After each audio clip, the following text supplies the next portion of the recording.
Welcome back to my channel. So welcome back with another day, another assignment. तो आपको day 5 का ये assignment का मेल आ गया होगा। तो हमारे डे 5 का टॉपिक है प्रोटोटाइप टू प्रोडक्शन। ठीक है, तो इस मेल में हमें वैसे ही पहले की तरह एक पॉडकास्ट का लिंक दिया हुआ है जिसको क्लिक करके आप इनके ऑफिशियल यूट्यूब चैनल पे पहुंच जाएंगे जहाँ पे आप पॉडकास्ट सुन सकते हैं।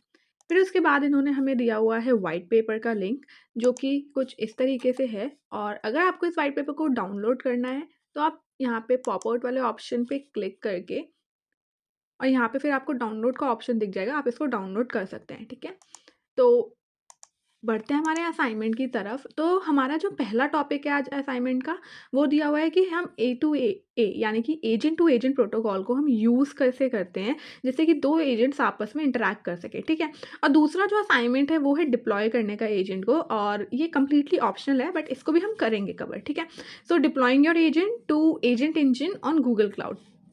तो बढ़ते हैं हमारे पहले असाइनमेंट की ओर। तो पहले असाइनमेंट हमारा कुछ ऐसा दिखता है जिसका टॉपिक है हमारा एजेंट टू एजेंट कम्युनिकेशन। तो जैसे हमने बाकी सारे असाइनमेंट किए थे इसमें भी हम क्लिक करेंगे कॉपी एंड एडिट ऑप्शन पे, तो ये हमारा खोल देगा हमारे असाइनमेंट को एक एडिटेबल फॉर्मेट में। असाइनमेंट शुरू करने से पहले हम देखेंगे कि हमारी जो गूगल की एपीआई की है वो यहाँ पे आ रही है कि नहीं आ रही है। अगर शो नहीं हो रही है तो आप उसे ऐड कर लीजिएगा, उसका ट्यूटोरियल मेरी पिछले वाली वीडियोस में है तो उसको आप रेफर कर लीजिएगा। तो हम जाएंगे एड ऑन्स में जाने के बाद हम जाएंगे सीक्रेट्स में जाने के बाद आपको यहाँ पे अपनी गूगल एपीआई की दिख जाएगी। अगर यहाँ पे नहीं दिख रही है तो ऐड सीक्रेट पे क्लिक करके आप इसे ऐड कर सकते हैं। ठीक है, और don't forget to check this box because इससे क्या होता है आपकी जो गूगल की एपीआई की है वो आपकी मास्क हो जाती है। ठीक है, तो पहले असाइनमेंट को शुरू करने से पहले इन लोगों ने थोड़ी सी थ्योरी दी हुई है to let you understand what an agent to agent protocol is. तो पहले हम भी थोड़ी सी थ्योरी पढ़ेंगे। तो एजेंट टू एजेंट प्रोटोकॉल आखिर होता क्या है। ठीक है, इमेजिन करिए कि दो स्मार्ट असिस्टेंट्स है। ठीक है, एक को सब कुछ पता है। ठीक है, और आपके प्रोडक्ट कैटलॉग के बारे में जैसे कि प्राइस, डिस्क्रिप्शन, अवेलेबिलिटी, और जो दूसरा है वो कस्टमर को आंसर करने में हेल्प करता है। बट वो दोनों ही डिफरेंट डिफरेंट घरों में रहते हैं, अलग अलग लैंग्वेज बोलते हैं और अलग अलग टीम्स ने बिल्ड किए हैं। ठीक है, तो A2A प्रोटोकॉल क्या करता है, उनको एक शेयर्ड वॉकी टॉकी देता है, एक कॉमन लैंग्वेज देते हैं जिससे कि दोनों एजेंट आपस में बात कर सकें। ठीक है, तो अब हमें ये है कि हमें why do we need A2A protocol, हमें चाहिए क्यों A2A प्रोटोकॉल। तो हमें A2A प्रोटोकॉल इसलिए चाहिए होती है कि सपोज आप एक कस्टमर सपोर्ट चैटबॉट बिल्ड कर रहे हैं। ठीक है, तो कस्टमर पूछता है आपसे, do you have red sneakers in size 9।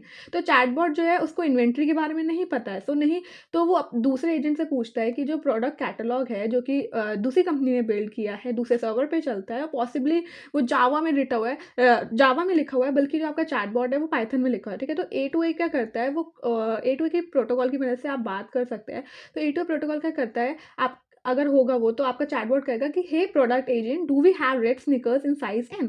तो फिर वहाँ से वो रिप्लाई करेगा कि yes we have 12 in stock. तो वो बेसिकली पूरी आपकी इन्वेंट्री के बारे में बता देगा। ठीक है, तो अब ये है कि A2A करता क्या है। A2A क्या करता है, एक नेटवर्क पे वो बात करता है, चाहे वो दोनों डिफरेंट मशीन्स हो, डिफरेंट लैंग्वेजेस में कोड लिखा हो, नो प्रॉब्लम। ठीक है, वो एक दूसरे की स्किल को यूज़ करता है, सपोज वो कॉल करता है टूल को। ठीक है, और वो जो लैंग्वेज और फ्रेमवर्क डिफरेंस है जैसे पाइथन, जावा, Node.js, और उन सबको इग्नोर करता है। ठीक है, और वो कुछ कॉमन रूल्स फॉलो करता है using the agent cards that describe what each agent can do. ठीक है, अब ये है कि हमें A2A जो एजेंट है वो यूज़ कब करना चाहिए। ठीक है, तो A2A एजेंट जो है हम A2A एजेंट जो है हम प्रोडक्ट इन्फो के लिए यूज़ कर सकते हैं एक्सटर्नल वेंडर से। ठीक है, हम एजेंट अगर दूसरी टीम ने बिल्ड किया है तो हम यूज़ कर सकते हैं, और अगर हमें पाइथन और जावा दो अलग अलग लैंग्वेजेस में दो अलग अलग एजेंट को लिखा है तो हम यूज़ कर सकते हैं। ठीक है, अब आपको मैं एक एग्जांपल देती हूँ एक कस्टमर ई सेटअप का। सपोज एक प्रोडक्ट कैटलॉग एजेंट है। ठीक है, ये वेंडर साइड का एजेंट है जिसको सब प्रोडक्ट डिटेल्स के बारे में पता है और लोकल होस्ट पे चलता है, और आप इसका कोड चेंज कर सकते हो। ठीक है, फिर एक और हमारे पास एजेंट है जिसका नाम है कस्टमर सपोर्ट एजेंट। ठीक है, जो हमारा एजेंट है जो कि हमारे कस्टमर से टॉक कर सकता है, और उसको प्रोडक्ट के बारे में इन्फो नहीं है बट वो बात कर सकता है कस्टमर से। ठीक है, तो यही सब यहाँ पे बताया हुआ है, इसको आर्किटेक्चर के थ्रू समझाया गया है, और यही सब जो मैंने आपको एग्जाम्पल के थ्रू बताया यही सब थ्योरेटिकल फॉर्म में यहाँ पे बताया हुआ है। आप चाहे तो इसे रीड कर सकते हैं कि व्हेन टू यूज़, हम क्रॉस फ्रेमवर्क में यूज़ करते हैं, क्रॉस लैंग्वेज में यूज़ करते हैं, क्रॉस ऑर्गेनाइजेशन में यूज़ करते हैं। ठीक है, और इस नोटबुक में अब हम क्या क्या देखेंगे वो देख लेते हैं। ठीक है, हम ये देखते हैं कि व्हाट वी विल बिल्ड, हम क्या क्या बिल्ड करेंगे। ठीक है, हम एक high level system architecture build करेंगे जिसमें एक कस्टमर होगा, एक कस्टमर सपोर्ट एजेंट होगा और एक प्रोडक्ट कैटलॉग एजेंट होगा। कस्टमर अपनी क्वेरी इसको भेजेगा, ये वाला जो कस्टमर सपोर्ट एजेंट है ये ए टू ए प्रोटोकॉल से प्रोडक्ट कैटलॉग से पूछेगा प्रोडक्ट डिटेल्स के बारे में, इन्वेंट्री के बारे में। फिर वो उसका जो इन्फॉर्मेशन है वापस कस्टमर सपोर्ट एजेंट को देगा और कस्टमर सपोर्ट एजेंट वापस कस्टमर को बताएगा, ठीक है। तो ये इस तरीके से कुछ काम करता है। यही इसे यहाँ पे थ्योरी फॉर्म में यहाँ पे दिया हुआ है, तो आप इसको रीड कर सकते हैं। जो सेटअप वगैरह ये तो बाकी सारी जो असाइनमेंट है उसी की तरह है, वही जो मैंने अभी आपको बताया। आपको कॉपी एंड एडिट ऑप्शन पे क्लिक करना है, फिर उसके बाद रन करने हैं सेल्स वन बाय वन, और सेटअप कैसे करना है आपको एपीआई की जो है कॉन्फ़िगर करनी है और नाम आपको यही रखना है, ठीक है। तो अभी सेटअप करने के लिए यही हमें कोड दिया है, ये कॉमन कोड है जो कि सारी नोटबुक्स में यूज़ हुआ है सेटअप करने के लिए, ठीक है। तो अगर हमारा सेटअप अच्छे से कंप्लीट हो जाएगा तो हमें मैसेज लिख के आ जाएगा कि सेटअप एंड ऑथेंटिकेशन कंप्लीट। तो अभी जो हमारा सेटअप है वो और ऑथेंटिकेशन है वो कंप्लीट हो गया है। फिर उसके बाद हम जो एडी के कंपोनेंट्स हैं कुछ हमारे, उनको इंपोर्ट करेंगे, ठीक है। हम इस सेल को भी कर देंगे रन, और जब हमारा एडी के कंपोनेंट सक्सेसफुली इंपोर्ट हो जाएगा तो हमें एक मैसेज लिख कर आ जाएगा, एडी के कंपोनेंट्स इंपोर्टेड सक्सेसफुली। तो हमारे जो एडी के कंपोनेंट्स हैं वो भी सक्सेसफुली इंपोर्ट हो चुके हैं। तो अब हम बढ़ते हैं हमारे नेक्स्ट सेल की तरफ। ये भी वही रीट्राई वाला कॉन्फ़िगरेशन है जो हमने लास्ट हमारी नोटबुक्स में देखा था कि हमको रीट्राई जो ऑप्शन है वो भी कॉन्फ़िगर करना पड़ता है। तो इस सेल को भी हम कर देंगे रन, और इस सेल के रन करने के बाद अब हमारा आता है मेन असाइनमेंट, ठीक है। अब मैं आपको एक सिंपल लैंग्वेज में समझा देती हूँ कि बेसिकली हम यहाँ पे कर क्या रहे हैं, आप इसको बाकी पढ़ भी लीजिएगा, ठीक है। तो हम यहाँ पे क्या करेंगे, हम एक प्रोडक्ट कैटलॉग एजेंट को डेवलप करेंगे, ठीक है। ये एक एक्सटर्नल सर्विस होगी जिसको सब कुछ पता होगा प्रोडक्ट के बारे में और वो क्वेश्चन को आंसर कर सकेगा। For example, what's the price and availability of the MacBook pro 14, ठीक है। अब इस एजेंट को हम एक्सपोज करेंगे ए टू ए प्रोटोकॉल से किसी दूसरे एजेंट से जो कि होगा हमारा कस्टमर सपोर्ट एजेंट, जो कि हमारा टूल की तरह एक्ट करेगा, ठीक है। उसके बाद हम इसका स्टेप आगे कोड देख लेते हैं, ठीक है। फिर मैं आपको कोड समझाती हूँ, ठीक है। तो मैंने आपको अभी बेसिक आइडिया दे दिया है कि हम करेंगे कैसे, ठीक है। तो अब बढ़ते हैं हमारे नेक्स्ट की तरफ। तो ये है हमारा कोड, ठीक है। तो अब हम स्टार्टिंग से कोड समझते हैं, ठीक है। तो पहले क्या करेंगे, हम एक प्रोडक्ट लुकअप टूल को डिफाइन करेंगे जो कि हमने यहाँ पे किया हुआ है, def get product info product name, और ये ठीक है। ये क्या है, हमारा एक प्रोडक्ट लुकअप टूल हमने डिफाइन कर दिया है, ठीक है। ये क्या करेगा, एक सिंपल फंक्शन लेगा कोई प्रोडक्ट नेम का, जैसे कि iPhone 15 Pro, और एक डिस्क्रिप्शन उसका रिटर्न कर देगा, ठीक है। इनसाइड हम क्या कर रहे हैं, हम iPhone 15 Pro के बारे में हमने इसे पूरी जानकारी दे दी है, ठीक है। iPhone 15 Pro जो है उसका प्राइस क्या है, स्टॉक कितनी है, और स्टोरेज कितनी है, कि मतलब कौन-कौन से कलर का क्या-क्या कितना-कितना स्टॉक अवेलेबल है, और किस-किस मतलब किस-किस टाइप का अवेलेबल है, ठीक है। तो हमने इसको आईफ़ोन, सैमसंग, गैलेक्सी, हमने इसे कुछ प्रोडक्ट कैटलॉग्स दे दिए हैं, ठीक है। उसके बाद ठीक है, फिर यहाँ पे हम जो है इसमें एक इफ़ एल्स वाला लगा देते हैं कि अगर हमारा प्रोडक्ट कैटलॉग मिल जाता है तो प्रोडक्ट का कैटलॉग जो है वो हमें रिटर्न कर देना। अगर नहीं मिलता है तो फिर उसको मैसेज प्रिंट कर देना, sorry I don't have information for this product and available product हमारे ये हैं, ठीक है। अब मेन आते हैं यहाँ पे हमें एजेंट कैसे क्रिएट करना है, ठीक है। तो हम इस कोड को लाइन बाय लाइन समझते हैं। तो इसमें पहले हम एक मॉडल बनाएंगे जिसका नाम हम जेमिनी 2.5 फ्लैशलाइट का हम यूज़ करेंगे, ठीक है। उसमें जो हमने रिट्राई कॉन्फ़िग का ऑप्शन जो ऊपर फंक्शन बनाया था उसको भी यहाँ पे कॉल कर देंगे, ठीक है। उसका फिर हम जो एलएम एजेंट है उसका प्रोडक्ट का जो नाम है, ठीक है, एजेंट का जो नाम है वो हम रखेंगे प्रोडक्ट कैटलॉग एजेंट, और फिर उसका हम डिस्क्रिप्शन दे देंगे, ठीक है। उसके बाद हम उसको इंस्ट्रक्शन दे देंगे कि देखो तुम एक प्रोडक्ट कैटलॉग स्पेशलिस्ट हो एक्सटर्नल वेंडर से, और जब तुम्हें कोई प्रोडक्ट के बारे में पूछा जाए तो तुम बता देना, ठीक है। और हम टूल्स में गेट प्रोडक्ट इन्फो डाल देंगे जो कि हमारा हम एक नॉर्मली नाम दे रहे हैं, ठीक है। तो हम ये प्रोडक्ट लुकअप टूल को कॉन्फ़िगर कर देंगे। उसके बाद हम यहाँ पे कुछ मैसेजेस प्रिंट करा देंगे, जैसे कि प्रोडक्ट क्या, और जब ये सब हो जाए तो एक मैसेज प्रिंट करा देना है कि प्रोडक्ट एजेंट जो है वो हमारा सक्सेसफुली क्रिएट हो गया। मॉडल का नाम लिख देना, टूल का नाम लिख देना, और ready to expose via A to A, ठीक है। फिर सेकंड आता है हमारा exposing the product catalogue via A to A, ठीक है। इसमें हम क्या करेंगे, अब हमने एक एजेंट तो बना लिया है, अब हमें ए टू ए प्रोटोकॉल से हम उसे दूसरे एजेंट के साथ जोड़ेंगे, ठीक है। तो ये कुछ थ्योरी है, ये आप यहाँ पे पढ़ सकते हैं। मैं आपको सिंपल लैंग्वेज में यहाँ पे कोड समझा देती हूँ, उससे आपको वो ऊपर वाला भी समझ में आ जाएगा, ठीक है। तो जो प्रोडक्ट कैटलॉग हम दूसरा वाला बना रहे हैं उसको हम ए टू ए प्रोटोकॉल से जॉइन कर देंगे, ठीक है। और हमारे जो पिछले वाला एजेंट जो हमने क्रिएट किया था उसका नाम लिख देंगे, ठीक है। और उसको पोर्ट डिफाइन कर देंगे, इस पोर्ट पे ये वाला जो एजेंट है वो मिलेगा, ठीक है। और जब ये सब हो जाए तो हम इससे कुछ मैसेज प्रिंट करा दे रहे हैं कि जो प्रोडक्ट कैटलॉग एजेंट है वो ए टू ए कंपैटिबल है ना हो, तो एजेंट जो है इस लोकल होस्ट पे मिलेगा और एजेंट का कार्ड जो है वो ये रहेगा, ठीक है। अब हम सर्वर को अपने स्टार्ट कर सकते हैं। तो अब करेंगे हम कैटलॉग एजेंट सर्वर को स्टार्ट, ठीक है। जो catalogue product catalogue agent server है ये बैकग्राउंड में यूज़ होता है using the unicorn and uvicorn and so ये क्या करता है, हमें रिक्वेस्ट को सर्व करने में हेल्प करता है विद अदर एजेंट, ठीक है। और ये बैकग्राउंड में रन क्यों करता है, क्योंकि जो सर्वर है उसको हमेशा रन करना चाहिए, इन्वेंट्री का हमेशा पता होना चाहिए ना, कब कितनी गई कब कितनी आई, जिससे कि हम जो कस्टमर वाला एजेंट है वो सही से रिस्पॉन्ड कर सके, ठीक है। और ये क्या करेगा, रियल वर्ल्ड सिनेरियो को सिमुलेट करेगा जब जो डिफरेंट एजेंट ग्रुप्स जो होते हैं सेपरेट सेपरेट सर्विसेज रन कर रहे होते हैं, ठीक है। In production the vendor would host this on their infrastructure, ठीक है। तो उसके बाद क्या है, अब हम अपने प्रोडक्ट कैटलॉग एजेंट को सेव कर लेंगे फाइल में, जो कि यूविकॉन ने इंपोर्ट किया है, ठीक है। क्योंकि यूविकॉन इंपोर्ट कर सकता है, तो ये हमने पूरा जो प्रोडक्ट कैटलॉग है वो वाला हमने सेव कर लिया है पार्ट, ठीक है। उसके उसके बाद हम क्या करेंगे, ये ध्यान से देखिएगा। अब क्या करेंगे, हम एक नई जो है पाइथन फाइल क्रिएट करेंगे, ठीक है, जिसका नाम होगा product catalogue server dot p y, ठीक है। और इसको हम एक टेम्प फोल्डर में क्रिएट करेंगे। इसके बाद अंदर हम अपना पूरा कोड लिखेंगे जो कि हमारा प्रोडक्ट कैटलॉग एजेंट का होगा, ठीक है। और ये फाइल जो हमारी सर्वर स्क्रिप्ट की तरह एक्ट करेगी, जैसे कि हमारी सर्वर स्क्रिप्ट एक्ट करता है ना एजेंट के लिए, वैसे ही हमारी जो है एक्ट करेगी फाइल, ठीक है। उसके बाद ये आगे का कोड है जिसमें एजेंट को हम स्टार्ट कर रहे हैं विद द यूविकॉन, ठीक है। तो यूविकॉन को हम यूज़ कर रहे हैं वेब सर्वर को हमें रन करने के लिए हमारे एजेंट में। तो एजेंट जो है हमारी लोकल होस्ट की बात सुनेगा, जो कि एक मिनी वेबसाइट है, जो कि हमारा यहाँ पे दिया हुआ है, ठीक है। हमने यहाँ पे बनाया था ना ये वाला, इसकी बात सुनेगा क्योंकि ये एक मिनी वेबसाइट है, ठीक है। और जो बाकी के एजेंट है, यानी कि कस्टमर सपोर्ट जो हमारा एजेंट है, वो अब रिक्वेस्ट जो है सेंड कर सकता है यूजिंग द A2A प्रोटोकॉल, और वो बैकग्राउंड में रन करेगा जिससे कि आपकी जो नोटबुक है वो क्लीन रहे और रिस्पॉन्सिव रहे, ठीक है। तो इसको कोड को हम कर देंगे रन। तो देखो हमारा आ गया product catalogue agent code save to, हमने जो फाइल का नाम बताया था उसमें सारी जो डेटा है वो लिख चुका है, ठीक है। अब जो प्रोडक्ट कैटलॉग एजेंट सर्वर है वो हमारा स्टार्ट हो गया और waiting for the server to be ready. अब वो दूसरा सर्वर मांग रहा है कि दूसरा सर्वर को भी आप मुझे रेडी करके दो, ठीक है।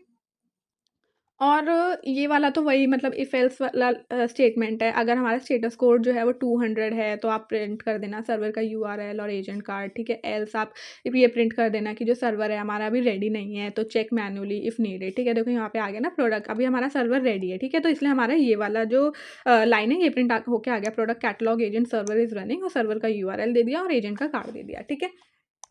अब हम देखेंगे हमारा ऑटो जनरेटेड एजेंट कार्ड। देखो जो A2A फंक्शन क्या होता है, ऑटोमेटिकली एजेंट कार्ड को क्रिएट कर देता है, जो कि हमारा प्रोडक्ट कैटलॉग एजेंट की कैपेबिलिटी को डिफाइन करेगा, ठीक है। तो अभी इस कोड को हम लाइन बाय लाइन समझते हैं कि इसमें हो क्या रहा है एक्चुअली। देखो पहले हमने एक जो है गेट रिक्वेस्ट भेजी, ठीक है। हमने एक गेट रिक्वेस्ट भेजी जिससे कि जो ये गेट रिक्वेस्ट क्या करेगी, एजेंट कार्ड को फेच करने के में मदद करेगी हमारे रनिंग सर्वर से, ठीक है। उसके बाद हमने उसका रिस्पॉन्स चेक किया, हमने देखा कि अगर हमारा स्टेटस कोड 200 है तो हमारा जो प्रोडक्ट कैटलॉग का एजेंट कार्ड है वो प्रिंट कर देना, और जेसन में जो डंप फाइल्स हैं उसमें एजेंट कार्ड वाली जो फाइल है वो भी प्रिंट कर देना, ठीक है। और हमारे कुछ की इन्फॉर्मेशन प्रिंट कर देना। तो अभी हमारा क्या होता है, शायद स्टेटस को 200 मिल गया, इसलिए वो सब कुछ हमारा प्रिंट कर देगा कि उसकी कैपेबिलिटीज़ हैं वो ये हैं डिस्क्रिप्शन के एक्सटर्नल वेंडर सर्वर है, प्रोडक्ट कैटलॉग एजेंट जो कि हमारे प्रोडक्ट इन्फॉर्मेशन अवेलेबिलिटी को कर रहा है, और उस सर्वर का जो है डिस्क्रिप्शन वगैरह दे दिया, ठीक है। तो इसमें यही सब है। और अगर हमारा इसने बोला है ये भी है कि अगर हमारा स्टेटस कोड ना मिले तो क्या प्रिंट करना है। अगर हमारा स्टेटस कोड नहीं मिलेगा ना तो आपको ये प्रिंट होकर आ गया, error fetching the agent card, make sure the product catalogue agent server is running in the previous cell. अगर यहाँ पे आपको कुछ एरर आता है तो आप एक बार ये वाले सेल को रन करिएगा, उसके बाद इसको रन करिएगा दोबारा, तो शायद वो हो जाएगा, ठीक है। उसके बाद आते हैं हम सेक्शन 4 पे। सेक्शन 4 में हमें बता रहा है कि हमें कस्टमर सपोर्ट एजेंट को कैसे क्रिएट करना है। हम इसमें रिमोट A2A एजेंट को यूज़ करेंगे क्लाइंट साइड प्रॉक्सी को क्रिएट करने के लिए for the catalogue agent server, ठीक है। उसके बाद यहाँ पे हमें जो है कोड दिया हुआ है कस्टमर एजेंट वाले सर्वर को बनाने के लिए। तो इसमें वही है कि हमने उसका नाम रख दिया प्रोडक्ट कैटलॉग एजेंट, उसका डिस्क्रिप्शन दे दिया कि रिमोट प्रोडक्ट कैटलॉग एजेंट है फ्रॉम द एक्सटर्नल वेंडर, ठीक है। फिर उसके बाद उसका जो एजेंट का जो कार्ड है उसका जो सर्वर है वो दे दिया है, ठीक है। उसके बाद हमने बोला है कि जब ये सब हो जाए तो आप हमें प्रिंट कर देना कि जो remote catalogue agent proxy created connected to server का नाम, एजेंट कार्ड उसका वाला नाम, और उसके बाद customer agent support can now we use as a local sub agent, ठीक है। उसके बाद हमें कस्टमर सपोर्ट एजेंट को यूज़ करेंगे, सेटअप करेंगे, जो कि हमारा रिमोट प्रोडक्ट कैटलॉग एजेंट को यूज़ करेगा, ठीक है। तो हमने कस्टमर सपोर्ट एजेंट जो है LLM एजेंट के नाम से क्रिएट करा। उसके बाद उसमें हमने जो मॉडल यूज़ करा हम वो मॉडल लिख देंगे जेमिनी 2.5, और उसमें रीट्राई कॉन्फ़िगरेशन वाला जो ऑप्शन है वो भी लिख देंगे। उस एजेंट का हम नाम दे देंगे कस्टमर सपोर्ट एजेंट, उसका डिस्क्रिप्शन दे देंगे, इंस्ट्रक्शंस दे देंगे, और लास्ट में जब ये सब सक्सेसफुली क्रिएट हो जाए तो हमने बोला कि आप हमें ये भी प्रिंट करके दे देना कि कस्टमर सपोर्ट एजेंट क्रिएटेड, और उसका मॉडल का नाम, सब एजेंट का नाम और वो सब, ठीक है। तो अब इसमें एरर आ रहा है, आई थिंक ये सर्वर का एरर है, लेट मी फिक्स इट। देखो, इसको आप जब बार-बार रन करोगे ना, तो देखो ये सही हो जाएगा, ठीक है? तो मैंने इसको दोबारा बेसिकली ये वाले ब्लॉक को मैंने दोबारा सेल को रन किया है, देखो अभी फिर से एरर आ गया, अभी सही हो गया था। तो क्या करूँगी मैं ऊपर वाले सेल पे जाऊँगी, इसको दोबारा रन करूँगी, नीचे वाले सेल पे आऊँगी, इसको दोबारा रन करूँगी, तो देखो अभी मेरा सही हो गया ना, ठीक है? तो जब भी अगर आपको कोई भी एरर आए ना, उससे एक प्रीवियस सेल को रन कर लेना, उसके बाद उस वाले सेल को रन करना, वो आपका रन कर जाएगा। तो अभी इसने हमें बता दिया, देखो हमने कस्टमर सपोर्ट एजेंट जो है वो क्रिएट कर दिया है। जो मॉडल है उसका जो मैंने यूज़ किया वो है जेमिनी 2.5 और सब एजेंट उसका एक ही है जिसका नाम है remote product catalogue agent via A2A। अब ये कस्टमर्स को हेल्प करने के लिए रेडी है, ठीक है? अब हम इसकी कम्युनिकेशन को करेंगे test. So this is the final step basically. जो कस्टमर है हमारा सपोर्ट एजेंट उससे क्वेश्चन पूछता है, ठीक है? सपोर्ट एजेंट रियलाइज करता है कि उसे प्रोडक्ट इन्फो चाहिए, फिर वो जाता है अपने प्रोडक्ट वाले एजेंट के पास, उससे को क्वेश्चन पूछता है, उसके बाद वापस वो कस्टमर को रिप्लाई कर देता है, ठीक है? तो हम ये कम्युनिकेशन जो है उसको डिफाइन करेंगे इसी चीज़ को, ठीक है? तो इसमें क्या किया, एक टेस्ट कम्युनिकेशन नाम से हमारा जो है वो फंक्शन बना दिया है। फंक्शन में डिफाइन कर दिया कि तुम A to A कम्युनिकेशन हो जो कि कस्टमर एजेंट और प्रोडक्ट कैटलॉग एजेंट के बीच में डिफाइन करोगे, ठीक है? तो देखो, ये जो हमारी जो पहली वाली लाइन ना, ये क्या करेगी, एक टेम्परेरी इन मेमोरी सेशन जैसे कि एक चैट रूम हो गया इस टेस्ट के लिए, वो क्रिएट कर लेगी और ये इंश्योर करेगा कि हर टेस्ट रन जो है वो आइसोलेट हो हमारी सेशन आईडी से, ठीक है? फिर दूसरा है हमारा सेशन आइडेंटिफायर, ठीक है? ये आइडेंटिफाई करेगा कि हमारे कौन से सेशन में करें। तो सेशन आइडेंटिफायर को हमने ऐप नेम दे दिया है सपोर्ट ऐप और यूज़र आईडी हमने उसके दे दिया है डेमो यूज़र, ठीक है? और सेशन आईडी भी हमने उसे दे दिया है। उसके बाद हमने सेशन क्रिएट करेंगे बिफोर रनिंग द एजेंट और एक रनर क्रिएट करेंगे फॉर द कस्टमर सपोर्ट। एक यूज़र मैसेज भी हम प्रिंट करवाएंगे और क्वेरी को है जो हम यहाँ पे डिस्प्ले करेंगे, ठीक है? तो अभी इसे हम रन करके देख लेते हैं, ठीक है? तो जैसे ही हम इसे रन करेंगे, देखो फिर एरर आ गया। एक काम करते हैं, पिछले वाला जो है इसको रन करना है, इसके लिए इसको रन करना पड़ेगा, इसको रन करेंगे, फिर उसके बाद हम इसको रन करेंगे, इसको रन करेंगे। Oh my God! अगर आपको कुछ भी करना है ना इंडिया के टाइम पे तो आप वही 8 बजे से पहले कर लो ना, सर्विस इतने बिज़ी हो जाते हैं कि एरर पे एरर आती है, ठीक है? ओके, सो ये इन्फो ओके, ये नॉर्मल एरर है, ये वार्निंग है, ठीक है? इसकी कोई दिक्कत नहीं है। देखो हमारा आ गया ना testing A to A communication. अब कस्टमर हमसे पूछता है कि can you tell me about iPhone 15 pro, is it in stock? तो हमारा जो सपोर्ट एजेंट है वो रिप्लाई करता है कि जो आईफोन 15 प्रो है वो अवेलेबल है, उसका प्राइस ये है, इसका लिमिटेड स्टॉक है, 8 यूनिट अवेलेबल है, उसका जो है हमारे पास 128 जीबी वाला वेरिएंट है और एक टाइटेनियम फिनिश वाला हमारे पास अवेलेबल है, ठीक है? तो ये सब उसने उसको रिप्लाई कर दिया। ये वार्निंग्स है, देखो वार्निंग है ये, तो इसका कोई फ़र्क नहीं पड़ता है, लेट इट बी, ठीक है? ये आपके प्रोग्राम को कुछ हेल्प वो दिक्कत नहीं देंगी, ठीक है? तो अब एक कुछ और एग्जांपल्स आपको ट्राई करने हैं इसमें। फॉर एग्जांपल हम देखेंगे कि आई am looking for a laptop, तो अब हम इससे पूछेंगे लैपटॉप के बारे में, ठीक है? तो कस्टमर ने पूछा I am looking for a laptop, can you compare the Dell XP15 and MacBook Pro 15 for मी?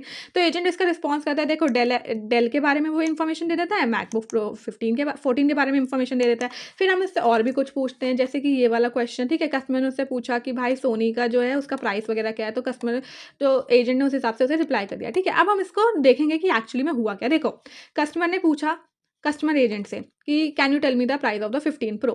जो कस्टमर एजेंट है वो इसने डिसाइड किया कि उसे अब प्रोडक्ट इन्फो चाहिए, तो वो गया फॉर्मुलेट करने के लिए इस आंसर को, ठीक है?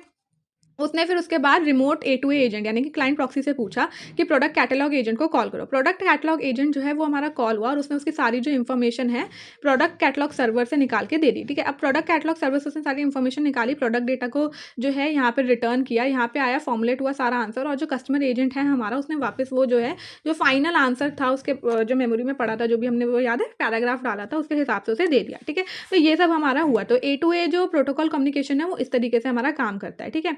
कस्टमर ने पूछा आईफोन 15 प्रो का प्राइस, कस्टमर एजेंट के पास गई रिक्वेस्ट, उसने डिसाइड किया कि मुझे तो वो प्रोडक्ट कैटलॉग में से देखना पड़ेगा, तो सपोर्ट एजेंट के पास वो गया, उसने डेलीकेट किया कि ठीक है तुम एक काम करो प्रोडक्ट कैटलॉग एजेंट से पूछो। उसका जो सब एजेंट के पास गया वो रिमोट ए टू एजेंट के पास, फिर वो कैटलॉग प्रोडक्ट वाले एजेंट के पास गया, फिर प्रोडक्ट कैटलॉग एजेंट ने अपने में से इन्फॉर्मेशन निकाली, वापस रिमोट ए टू एजेंट को दी, उसके बाद वो वापस सपोर्ट एजेंट को दी और सपोर्ट एजेंट ने वापस कस्टमर को दी। तो एक हायरार्की चल रही है एक टाइप की, ठीक है? तो इसके जो की एग्जांपल्स ये होते हैं कि ट्रांसपेरेंसी होती है, एक स्टैंडर्ड प्रोटोकॉल होती है और इंटीग्रेशन जो होता है वो आसान होता है। और रियल वर्ल्ड एप्लीकेशंस इसके क्या-क्या है, थर्ड पार्टी इंटीग्रेशन हो गया, क्रॉस लैंग्वेज हो गया, स्पेशलाइज्ड टीम हो गई, क्रॉस ऑर्गेनाइजेशन हो गया और ये सब, ठीक है? तो नेक्स्ट लैब जो है हमारी उसमें हम सीखेंगे डिप्लॉय करना है इस एजेंट को, ठीक है? कि हम प्रोडक्शन में इन सबको डिप्लॉय कैसे करते हैं। ये कुछ डॉक्यूमेंटेशंस हैं जो आप रीड कर सकते हो। So that's it for today. I know the video is too long but इसमें मैंने आपको एग्ज़ाम्पल के थ्रू समझाने की कोशिश की है, इसलिए वीडियो थोड़ी-सी लंबी हो गई है। So like this video and subscribe my channel for more such informative videos. तब तक के लिए बाय बाय, थैंक यू।